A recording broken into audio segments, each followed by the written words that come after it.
صادق المجلس الوزراء الثلاثة على مشروع قانون تمهيد يعود ويتمم القانون المتعلق بالتقاعد. وحسب بيانات الرئيس الجمهورية جاءت هذه المراجعة حفاظا على الصندوق الوطني للتقاعد الذين يشاهد ارتفاعات كبيرة في حالات التقاعد دون شروط السن أو التقاعد النسبي، وهما إجراءات تم إقرارها في التسعينيات على نواحي استثنائية وانتقال عندما كانت البلاد تواجه موجات غلق المؤسسات وتحفيظ عدم العمل.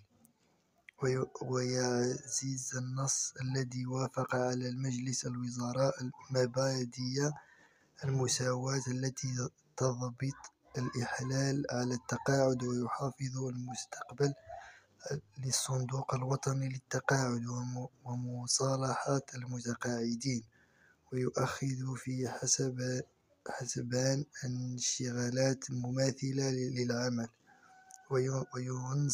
وينص المشروع القانون الذي سيدخل حيز التنفيذ اعتبارا من فتح يناير